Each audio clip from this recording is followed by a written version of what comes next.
जय जिनेंद्र आपल्या सर्वांना.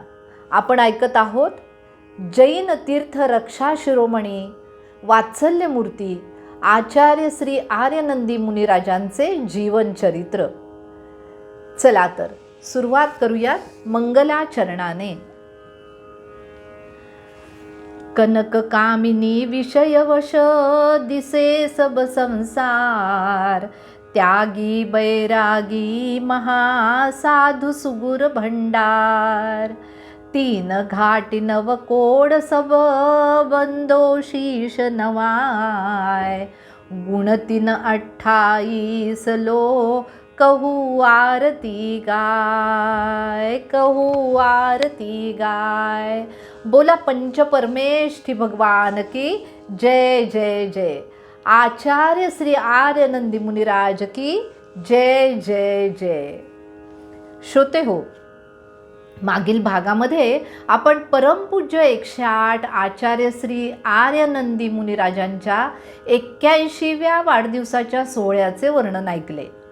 महाराजांच्या प्रेरणेने वेरूळला झालेला छात्रावास, गुंफा यांची निर्मिती, तसेच गुरुदेव श्री समंतभद्र महाराजांचा स्वर्गवास, यामुळे शिष्यावर झालेला वज्रघात या सर्वांविषयी ऐकले. इसवी सन 1986 ते 90 या 4 वर्षांचा कालावधी महाराजांनी कुंदकुंदाचार्यांच्या अद्वितीय ग्रंथांचे मराठीत भाषांतर करण्याच्या ज्ञानधारणेमध्ये घालविले. आत्म्याचे चिंतन मनन केले.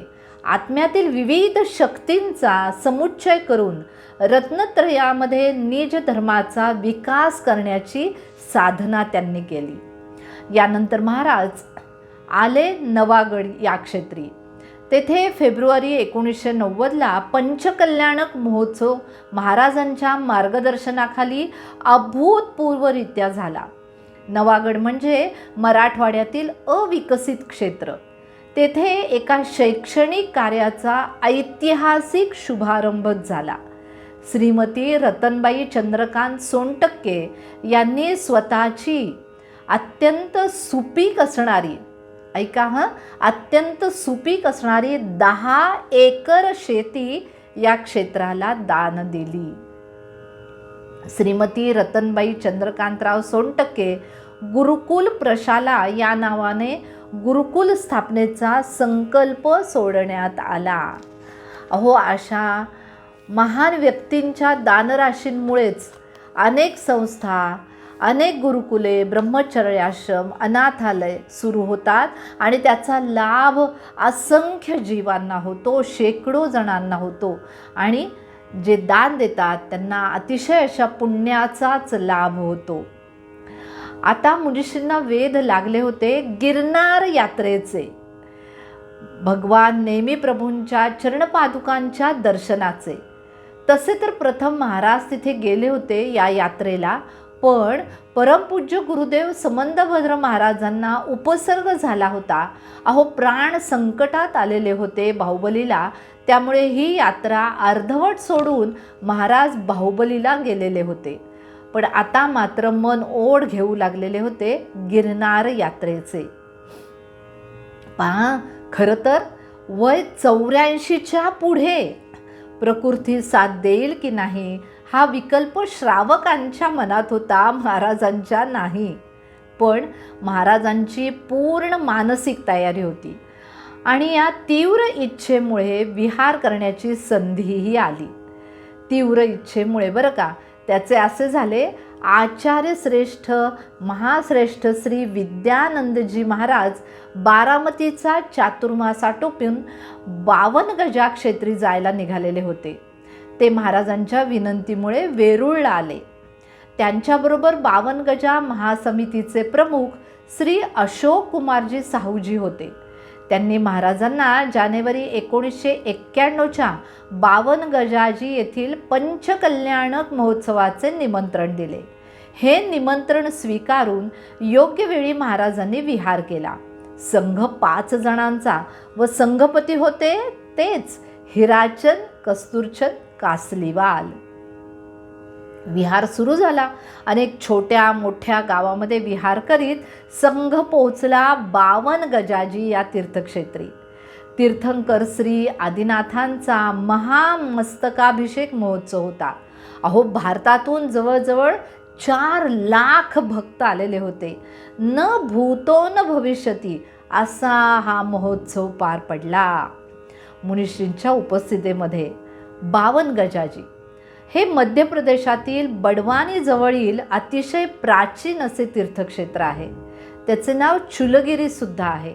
येथे भगवान आदिनाथांची एकाच दगडातून म्हणजे एकाश्म असणारी कोरलेली भव्य 52 गज म्हणजे हात उंच प्रतिमा आहे, जी 84 फूट आहे. भारतातील उंच जैन मूर्तींपैकी एक मूर्ती ही आहे. डोंगरावर अनेक जिनमंदिरे आहेत. हे एक सिद्धक्षेत्र असून येथे कुंभकर्ण, इंद्रजित आणि 5.5 कोटी मुनिराज मोक्षाला गेलेले आहेत. पहा, असे हे अतिशय असणारे सिद्धक्षेत्र म्हणजे 52 गजाजी. आता मुनिश्रींचे आकर्षण व लक्ष होते गिरनार तीर्थक्षेत्र. गिरनार कुठे आहे हे? गुजरात राज्यातील जुनागड जवळ गिरनार हे तीर्थक्षेत्र आहे. यास रेवताचल सिद्धक्षेत्रही म्हणतात.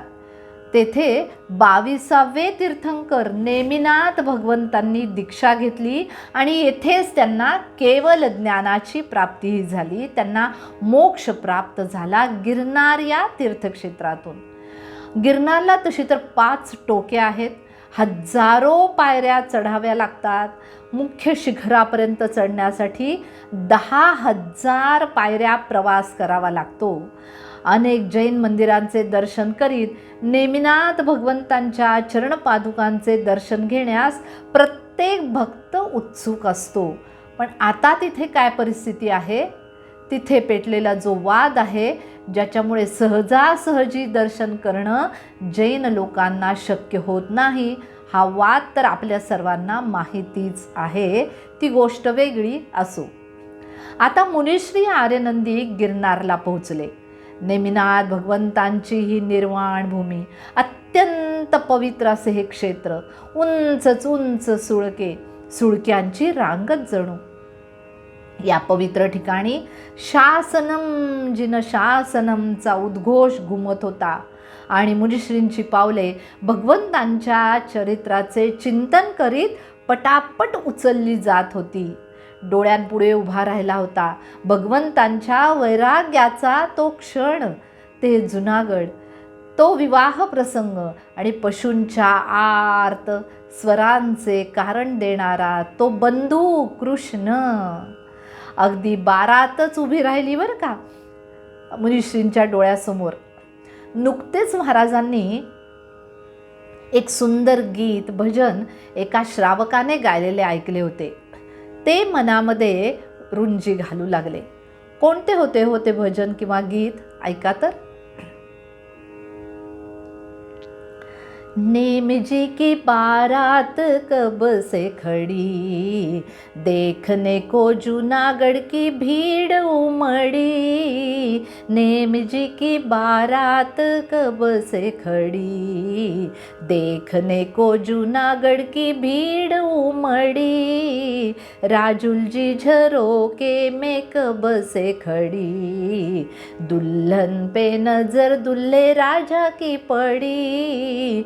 पशु की पुकार प्रभु कानों में पड़ी, तोरण से फिर बारात आगे न बढ़ी. नेम जी की बारात कब से खड़ी, देखने को जूनागढ़ की भीड़ उमड़ी. नेम जी की बारात कब से खड़ी. अशा या भावभावनांचा कल्लोळ मनामध्ये उसळलेला असताना मुनिराजांची पावले पटापट पटापट उचलली जात होती. अहो, 5व्या टोकावरती प्रभूंच्या परम पावन पादुकांच्या दर्शनाने मुनिश्री भावविभोर झाले. नयनांमधून अश्रू वाहू लागले. जीवन धन्य धन्य झाले. अनेक वर्षे मनात दर्शनाची धरलेली आस आज पूर्ण झालेली होती. संघपती व श्रावकांनी मुनिश्रींचा 85वा वर्धापन दिन मोठ्या उत्साहाने साजरा केला. गिरनारची यात्रा आटोपून महाराज आले शत्रुंजय तीर्थक्षेत्रावरती म्हणजे पालितानावरती. 1000 मंदिरांनी वेढलेला हा परिसर त्या दिगंबर समाजाचे एकुलते एक मंदिर. संघातर्फे पूजन अभिषेक करण्यात आला. एका महायात्रेला पाहून सर्वजण पावनच झाले. तेथून संघ भावनगर, घोगा बंदर, भरूच, सुरत असा विहार करीत मुंबईला आला. महाराजांचा जय जयकार करीत समाजाने रथ, हत्ती, घोडे यांसह मोठी मिरवणूक काढून मुंबईकरांनी त्यांचे स्वागत केले. या प्रसंगी संघपती हिराचंद कासलीवाल यांनी यात्रेत मुनिश्रींची जी अभूतपूर्व सेवा केली होती ना, या सेवेबद्दल त्यांचा मोठा गौरवही करण्यात आला. त्यांना जैन रत्न ही उपाधी बहाल केली गेली. 1991चा चातुर्मास पोदनपूरला झाला. स्वाध्याय, प्रवचन असा लाभ हजारो भक्त घेऊ लागले. समाजास दानाचे महत्त्व सांगून महाराज गुरुकुलासाठी, आश्रमासाठी, दान संकलनासाठी आवाहन करू लागले. महाराजांनी मुंबईतील दिगंबर जैन मंदिरे, चैत्यालये येथे जाऊन दर्शन घेतले. येथे महाराजांनी प्रवचनसार, अष्टपाहूड, पंचास्तिकाय, 12 अनुप्रेक्षा, आत्ममीमांसा अशा महान ग्रंथांचा मराठी अनुवाद पूर्ण केला. जिनवाणी मातेस वंदन करून ते जिनवाणीची स्तुतीही करू लागले. माता तू दया करके कर्मों से छुड़ा देना. बघा श्रोते हो, मुंबईत असताना एक अतिशय अविस्मरणीय आणि ऐतिहासिक अशी घटना घडली. कोणती ते ऐका. ती म्हणजे समाजाने परमपूज्य आर्यनंदी महाराजांचे अलौकिक असे कार्य पाहून त्यांना आचार्य पदाने सन्मानित केले. बोला आचार्य आर्यनंदी मुनिराज की जय जय जय. खरं तर महाराज स्वतःला या मोहापासून दूर ठेवू इच्छित होते, परंतु समाजाने त्यांना पट्टाधीश आचार्य वर्धमान सागरजी तसेच आचार्य विद्यानंदजी महाराज यांचीही हीच इच्छा आहे असे सांगितले.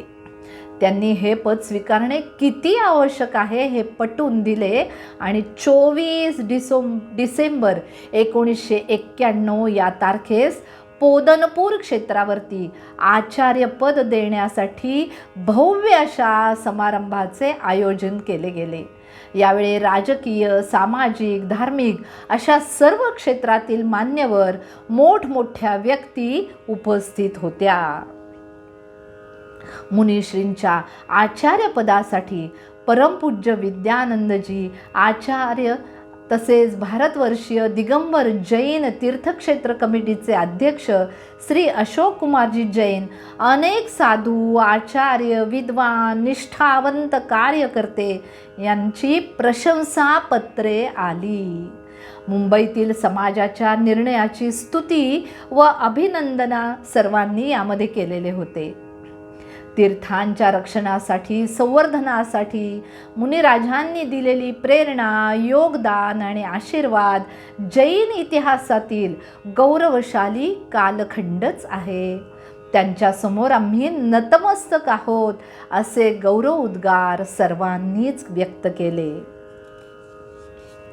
गुरुवरांचे उपकार महान, अहो गुरुवरांचे उपकार महान, धर्मदीप ते जपते यान, तीर्थक्षेत्रांचे रक्षण करीती, जिनवाणीचा वाढे मान, धर्मासाठी त्याग अपार, ऐका, धर्मासाठी त्याग अपार, चालती ते नित्य प्रचार, अज्ञानी अंधार हरुनी, दावी मोक्षाचे ते द्वार, दावी मोक्षाचे ते द्वार.